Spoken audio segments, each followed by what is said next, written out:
Hello everyone, welcome back to Indelivo. I am Roshna here, and today we are discussing one of the most fundamental concepts in Python programming, that is expressions and operator precedence. If you watched episode 3 on operators, you learned about addition, comparison and logical operators and all the different ways to manipulate data. But here is the question: what happens when you combine multiple operators in a single expression? Which one gets evaluated first? That is exactly what we are covering today. So, in simple definition, expression is a combination of values, variables, and operators that Python evaluates to produce a result. Examples are like this: 3 plus 5, x square minus 1, a greater than b and c equal to d, etc. And the expression structure is basically like an operator or an operand and a sub expression combined by an operator. That is, the operator do the evaluation, and here in this example the operator is addition and the operand is 5 and the sub expression is 3 square. So the result is like multiplication always has a priority, like in the simple mathematics. So 3 square is 9, not 3 square, 3 into 2. So multiplication has the priority. So 3 into 2 plus 5 is the result is 11. So in operator precedence, order always matters. Like in the simple mathematics, we have learned board mass, that is bracket of division, multiplication, addition and subtraction. Here also we can understand it like an abbreviation, PEMDAS. That is, parenthesis always has the priority, then comes the exponentiation, then multiplication, division, addition, subtraction, operating from left to right. So this is a table showing the operator precedence. So you can understand from here that always the parenthesis has the highest priority, then exponentiation has the priority, then comes the unary operators like plus x, minus x. If you have any this kind of expression, unary operation, you plus assign the symbol to it and then do the operation. Then comes the multiplication, division, modulo operation and modulo floor division and modulo operation, all from left to right. Then after the arithmetical operators, the comparison operators gets a priority, and then comes the logical operators. In the logical operator itself, node has the highest priority, and then comes and the OR operation has the least priority. So if you look from left to right, if there is a always you give priority to NOT operation, then do the AND operation, and OR operation you perform the least priority. So for an example, for an arithmetic expression like this, 5 plus 3 into 2, for multiplication, as I mentioned, multiplication has the highest precedence. So 3 into 2 will be performed first, then we will add it to 5. So in step 2 it is 5 plus 6 and the result is 11. This is very simple mathematics, you all know.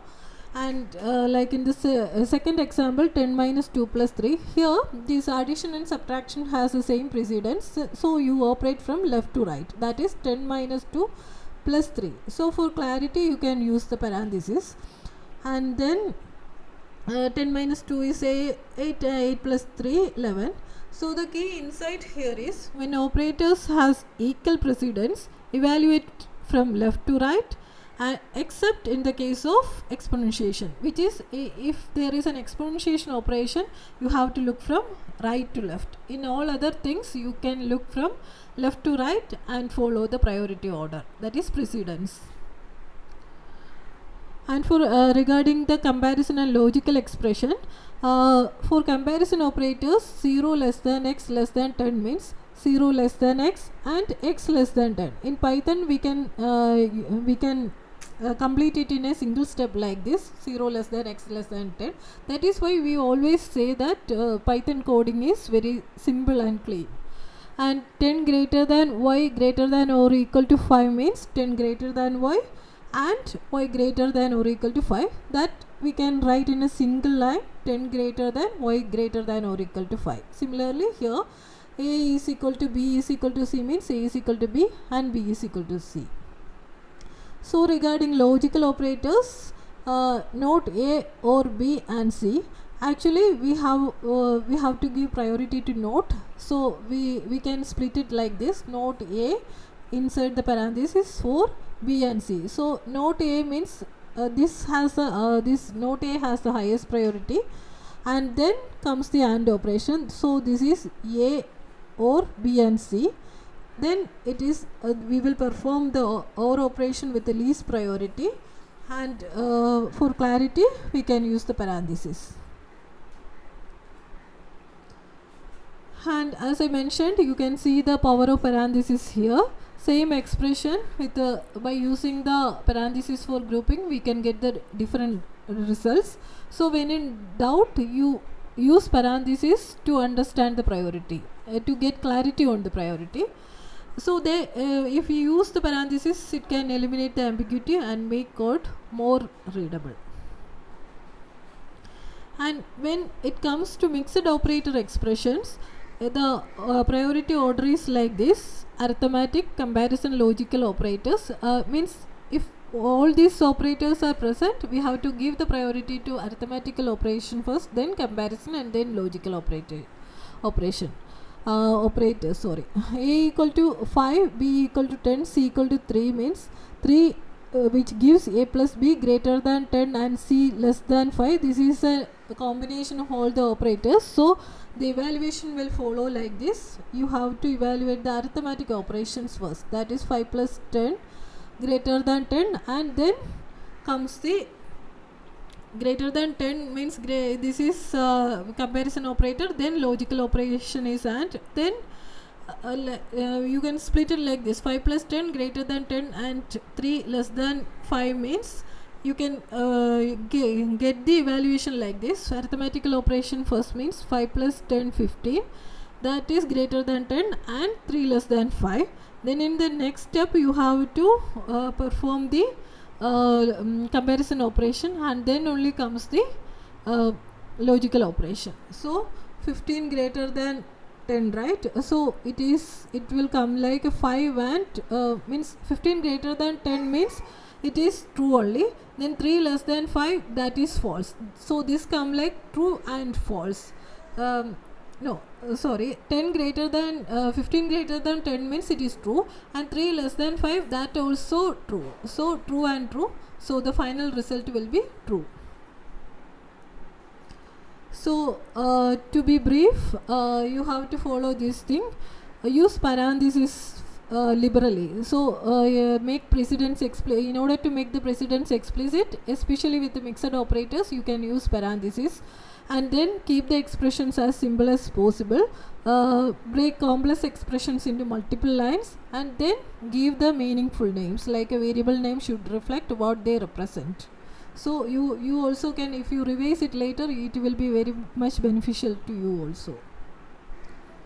So this is a simple take home example. I can show it here in order to this code demonstrate how operators works. So I have assigned a marks 65 as marks, and then minimum marks is 40. Bonus we give as assigned as 5. So the condition is like it: in order to pass the test, marks plus bonus should be greater than or equal to minimum marks. So after that, print pass test. So marks is equal to 65. So 65 means minimum mark required to pass the exam is 40, right? So 65, if I input 65 plus bonus 5, that is 70. 70 is indeed greater than the minimum marks, so the output will be true only. So if I put it here like it is 25 and then rerun, the output will be false. Hope you understand. If you have any doubt, you can text. You can express your doubt in the comment section. So in the next episode, we will be covering conditional statement structures, if, nested condition and complex logic, real world patterns, and hands-on on grade classification, validation, and many more. So after a few episodes in Python basics, after I cover it, we will be stepping into the real content of this course, that is machine learning first and then deep learning. So if you would like to continue learning with me, you can I request you to consider subscribe to Indelevo. I have written all the content of this episode as a blog article and published in inditutorial.com, and the link is in the description box. Also, I provided it in the first comment of this tutorial. So thanks for watching, and please express your feedback and input as comments below.